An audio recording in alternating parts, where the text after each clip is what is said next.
대중문화 현상으로 우리 사회를 진단한다. 문화코드 94.5.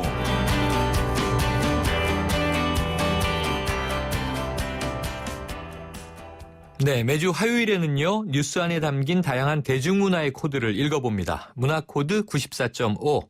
정덕현 문화평론가와 함께합니다. 정 선생님 안녕하세요. 네, 안녕하세요. 이게 표준어는 아닌데 자꾸 네. 부르게 돼요. 네네. 우리가 흔히 찌라시 이렇게 부르는데 네, 뭐 증권가 정보지 이렇게 네네. 부르기도 하죠. 네. 지난주부터 논란이 큰데요. 네. 이시영 씨의, 김보성 씨의 2PM의 찬성.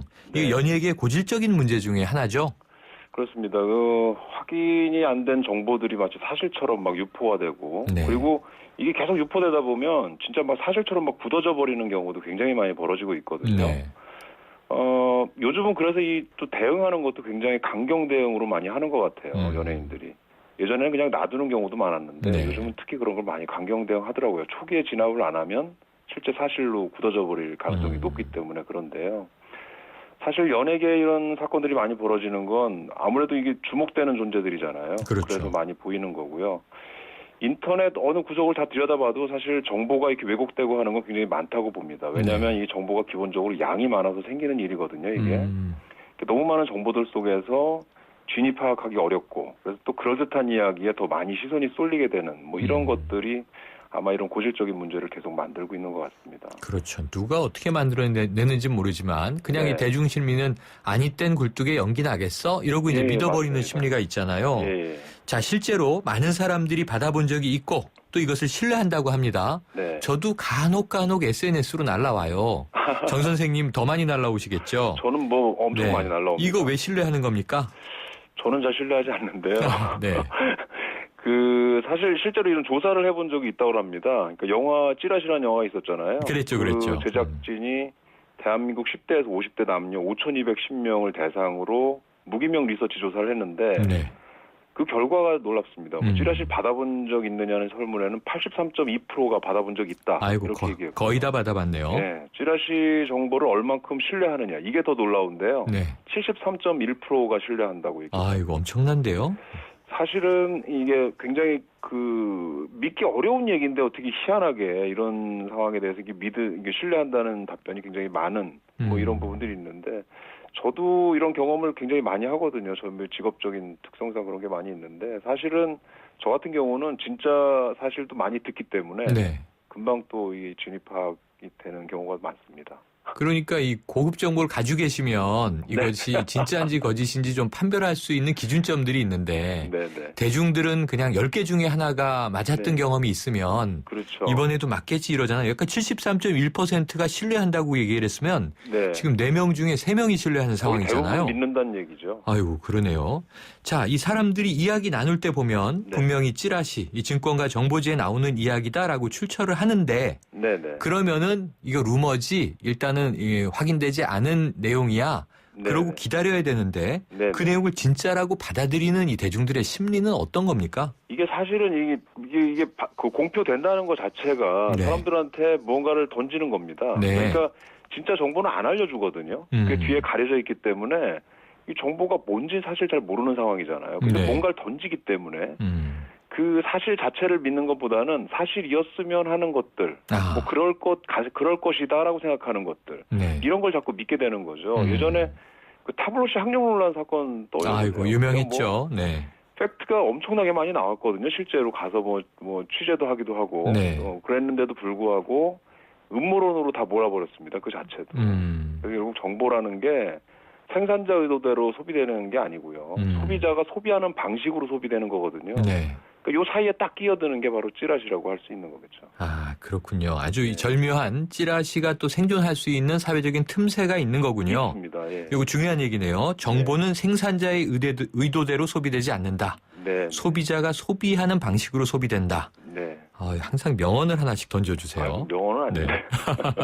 자, 이게 고질적인 문제라고 이제 언급해 주셨고요. 네. 정말 고질적인 문제라는 생각이 듭니다. 네. 이게 근데 문제는 뭐냐? 왜 이렇게 안 없어지는 걸까? 네. 그러니까 심리학자들은 찌라시를 유포하는 사람들의 행동이 네. 관심과 인정을 받는 데 대한 쾌감, 네. 그러니까 이게 지금 요즘에 온라인 사회에서는 우리가 트래픽을 끌어온다 이런 얘기를 하잖아요. 네. 거기서 비롯되는 것이라고 하던데 네. 이 인터넷을 사용하는 몇몇 사람들이 네. 결국은 관심과 인정을 위해서 경쟁하는 상황이 이 찌라시의 어떤 뭐 이 사회적 가치 이런 걸 좀 부추기고 있는 걸까요? 그런 면이 있습니다. 그러니까 인정투쟁이라고 그러잖아요. 네, 인정투쟁. 자기 존재를 네. 알리고 싶어서 뭐 좀 더 자극적으로, 좀 더 그럴듯하게 네. 이야기를 꾸미기도 하는 거죠. 저는 이제 블로그도 가끔 운영하기 때문에 네. 가끔 이런 욕망에 시달리기도 합니다. 뭔가 조금 세게 쓰면 좋지 않을까? 네네. 이런 생각을 하게 되는데 그 단계를 확 넘어버리면 이제 이런 찌라시를 유포하게 되는 상황이 생기는 거죠. 그렇군요. 저는 뭐 직업적으로 그렇게 하면 안 되는 상황이라 네. 거기서 딱 접거든요. 그럼 저에 대한 욕이 회자되면 이 정 선생님으로 알고 있을게요. 네. 가까이 저는 뭐 일단 정보를 알고 있는데 욕망이 있으시다 이렇게 커밍아웃을 해주셨는데 언젠가 한번 제 블로그에 한번 꼭 방문해서 열심히 제가 또 스토킹을 해볼게요. 네, 이것도 결국 정보 홍수하고 관련이 있거든요. 맞습니다. 예, 너무 많이 나오기 때문에 정보 입고로 그러니까 콘텐츠 입고로 그 사람의 존재 이렇게 등가의 의미를 갖는 경우가 많습니다. 그게 이제 정보 사회가 된 상황에서 그렇죠. 그런 현상들이 나타나는 거겠죠. 내가 많이 보이고 싶은 욕구 이게 생기기 때문에 여기서 이제 자꾸 정보를 왜곡하는 이런 방향들이 생기는 거죠. 근데 이제 과도한 과장이나 왜곡 본인이 진실을 모름에도 불구하고 그럴듯하게 이제 써 제끼는 이런 이제 행태가 문제지. 그렇죠. 사실 이 사람들의 관심을 받고 싶은 욕망 자체는 건강한 거 아닐까요? 그렇게 나쁜 건 아니죠. 네. 예. 자, 이 문제 요즘이야 이제 연예인들이 정말 강경 대응하는 경우가 많아졌습니다만 네네.